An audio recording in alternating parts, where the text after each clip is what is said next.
Banyak orang pada satu titik dalam hidupnya mulai bertanya tentang dirinya sendiri, bukan lagi tentang pekerjaan, bukan tentang peran sosial, bukan pula tentang pencapaian, melainkan pertanyaan yang lebih sunyi.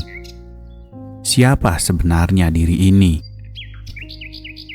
Pertanyaan ini sering muncul ketika hidup tidak lagi terasa utuh, ketika apapun yang kita miliki tidak benar-benar menjawab rasa hampa yang perlahan muncul. Namun, sebelum kita melangkah lebih jauh, ada satu hal penting yang perlu disampaikan.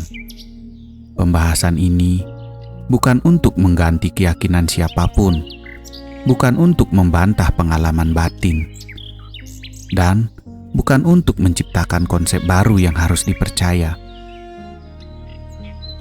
Di sini, kita hanya mencoba memahami dengan lebih jernih apa yang sebenarnya sedang terjadi di dalam diri manusia.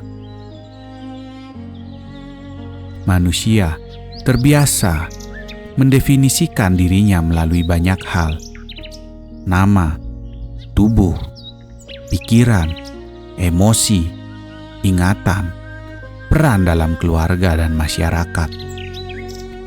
Sejak kecil, kita diajari, kamu anak yang begini, kamu orang yang seperti itu. Tanpa sadar, kita tumbuh dengan anggapan bahwa semua label itu adalah diri kita. Padahal, jika kita perhatikan dengan jujur dan tenang, semua itu berubah. Tubuh berubah, pikiran berubah, emosi datang dan pergi, peran hidup silih berganti. Namun, ada satu hal yang tidak pernah berubah. Apapun yang terjadi, selalu ada sesuatu yang menyadari. Saat Anda sedih, Anda tahu bahwa Anda sedang sedih. Saat Anda marah, Anda tahu bahwa Anda sedang marah. Saat Anda bingung, Anda tahu Anda sedang bingung. Artinya, sedih bukan Anda, marah bukan Anda, bingung bukan Anda. Ada yang menyadari semua itu. Dan disinilah banyak orang mulai menyebut istilah kesadaran. Namun, kemudian muncul pertanyaan lanjutan. Jika ada yang menyadari, siapa yang menyadari itu? Apakah itu aku? Apakah itu rohku? Apakah itu sesuatu yang lebih tinggi? Pertanyaan ini wajar, karena bahasa manusia selalu ingin menunjuk pada siapa. Padahal, kesadaran tidak bekerja seperti identitas. Kesadaran tidak punya nama, tidak punya bentuk, tidak punya peran. Ia bukan seseorang. Ia adalah kehadiran sadar itu sendiri. Ketika manusia berbicara tentang kesadaran roh, seringkali yang dibayangkan adalah sesuatu yang keluar dari tubuh, sesuatu yang melayang, atau entitas yang terpisah. Namun, jika kita melihatnya dengan nalar yang tenang, kesadaran roh bukanlah makhluk.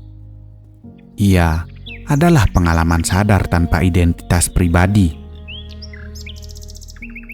Saat pikiran menjadi sunyi, saat cerita tentang diri melemah, saat emosi tidak lagi mendominasi, yang tersisa adalah rasa hadir. Tidak sebagai aku, tidak pula sebagai Anda, hanya hadir. Pengalaman inilah yang dalam banyak budaya diberi nama sebagai roh, spirit, atau atma. Bukan karena ada sesuatu yang muncul, melainkan karena banyak hal yang menghilang. Yang menghilang adalah cerita, label, dan identitas. Di sisi lain, manusia juga hidup dalam sesuatu yang disebut kesadaran kolektif. Kesadaran kolektif adalah pola pikir dan perasaan yang dibentuk bersamaan oleh kelompok manusia. Bahasa, budaya, norma, ketakutan bersama, harapan bersama. Ia bukan sesuatu yang salah. Ia membantu manusia hidup bersama. Namun, masalah muncul ketika kesadaran kolektif dianggap sebagai kebenaran mutlak. Saat itu, manusia lupa bahwa semua itu hanyalah pola yang dipelajari. Kesadaran kolektif selalu berubah. Ia terikat waktu dan budaya. Berbeda dengan kesadaran yang lebih dasar, yang tetap ada bahkan ketika semua cerita dilepas. Lalu, di manakah posisi diri sejati? Diri sejati bukan kepribadian terbaik Anda, bukan versi ideal Anda, bukan juga tujuan yang harus dicapai oleh Anda. Diri sejati adalah yang menyadari seluruh pengalaman hidup Anda tanpa ikut berubah bersama isinya. Seperti layar yang menampilkan film, adegan berganti, cerita berubah, namun layarnya tetap sama. Diri sejati bukan karakter dalam film. Ia adalah ruang tempat film itu muncul. Pertanyaan, siapa aku? Hampir selalu mengarah pada jawaban konseptual. Pikiran akan mencari pengertian, mencari identitas, mencari peran baru yang lebih halus. Padahal yang dibutuhkan bukan jawaban baru, melainkan pergeseran perhatian. Maka, pertanyaan yang lebih jujur adalah, apa yang sedang terjadi sekarang? Saat pertanyaan ini diajukan, kita tidak sedang mencari siapa diri kita, melainkan melihat pengalaman apa yang sedang berlangsung. Ada napas, ada sensasi tubuh, ada pikiran, ada suara, dan ada kesadaran akan semua itu, tanpa perlu menyebut aku. Pertanyaan ini tidak perlu dijawab dengan kata-kata. Ia bekerja ketika dibiarkan terbuka. Saat perhatian hadir sepenuhnya, seringkali tidak ada kesimpulan besar, tidak ada pengalaman dramatis, hanya keheningan yang sederhana. Justru disitulah banyak orang menyadari sesuatu yang penting,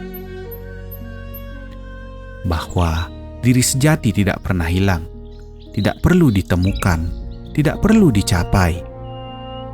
Yang ada hanyalah kebiasaan yang salah, mengira diri sebagai isi pikiran dan emosi. Pencarian jati diri bukan pengalaman menuju sesuatu yang jauh. Ia adalah proses pelan-pelan melepaskan identifikasi yang tidak perlu. Bukan menjadi orang lain, bukan menjadi lebih tinggi, bukan menjadi lebih suci, hanya menjadi lebih jernih. Dan mungkin itulah makna terdalam dari pemahaman batin. Bukan untuk menambah keyakinan, bukan untuk membangun identitas baru, melainkan untuk hidup dengan lebih ringan, lebih sadar, dan tidak terlalu keras pada diri sendiri. Tidak semua hal perlu dipercaya. Sebagian hal cukup dipahami, dan pemahaman yang jernih seringkali sudah cukup untuk membuat hidup terasa lebih tenang.